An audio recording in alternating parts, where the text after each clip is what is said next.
Hello, my name is Dr. Donald Becker, Chair of Mass Communication, Visual and Performing Arts at Delaware State University. Today what I will be doing is demonstrating the step-by-step process of creating an etching. Even though Rembrandt was doing this technique back in the 17th century, many of the processes and materials that were used then are still being used today. First, we are going to go in and develop the piece of raw copper plate by cutting it down to the size we need, beveling the edges, and polishing the surface so that we're going to then use the asphaltum. Now the plate is ready, I'm going to be painting a light layer of liquid asphaltum onto the plate, quite similar to what Rembrandt would have done 200 years ago. His ingredients in the asphaltum are a little different than mine. Mainly, his use of wax, along with liquid asphalt, would have been put onto the plate.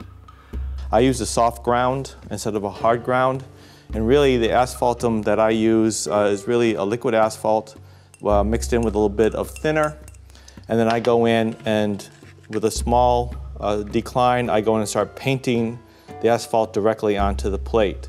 Now that the plate has the asphalt put on it and is dried, I am ready to start to develop the image onto the plate.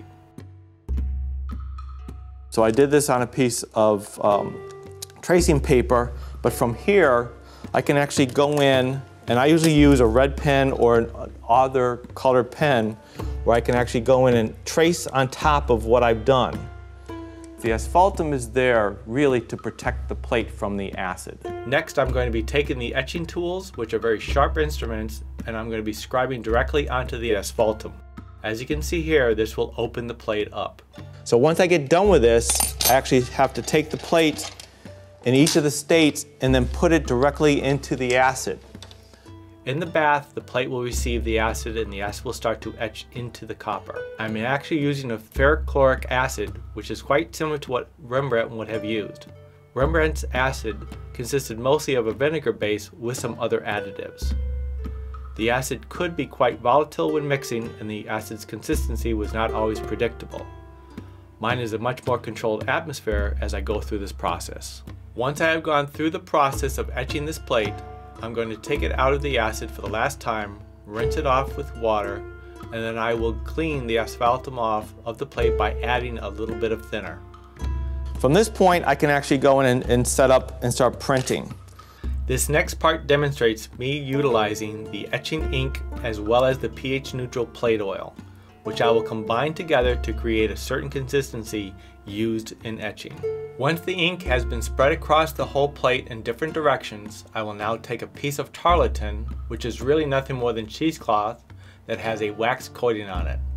Once the tarlatan step is complete, I'm ready to wipe off the plate tone on the flat surface. I'm using either tracing paper or foam book paper as a way to wipe off the final stage. So now that I have this image just about where I want it, and one thing that I've noticed in a lot of his later works, Rembrandt would actually go in and devise a way where he would use the plate tone in certain areas to create more value within his work. Once I get to that point, you can actually see the heightened image within the plate itself because now it's full of black ink. While I've been working through the process of inking up my plate and getting it ready for the print, I have actually had a tray of water over on the side here that has printmaking paper soaking in it. One of the things about working on a plate is the printing process is twofold. One, it's the plate itself and inking it up. Also, you have to have the right kind of paper, in this case a piece of printmaking paper that's created for the printing process. While it's soaking, it's actually expanding the fibers a little bit so it becomes much more receptive to the print itself and to the ink.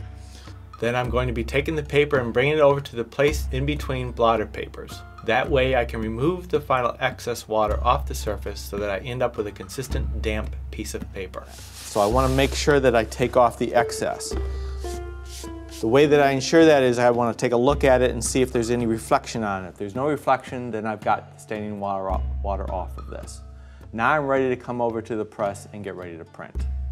My ink plate is ready to go onto the press, and as you can see on the press bed, I have a grid pattern. In this way, I can ensure that my plate is in the middle of the press. My paper that's now been blotted, dry, and is still damp will now go on top of my plate.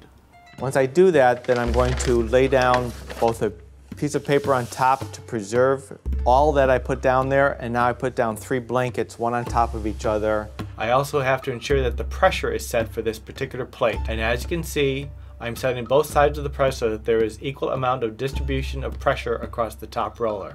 So I come back over here, and by cranking this, I'm actually pulling the press bed through the press, and all the pressure is on the top and bottom rollers. Once I get to the other side, then the image has been transferred from my copper plate to my paper. So as I pull it up, you can actually see the image come through.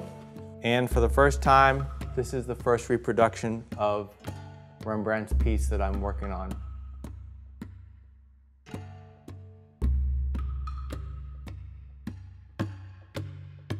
And as you can see, what we did here today was take the drawing and transfer it onto a copper plate through the use of asphaltum, etching tools, and acid. I etched the image onto the plate, and as you can see, through an inking process and a transference method, I have actually created this print that you see here today.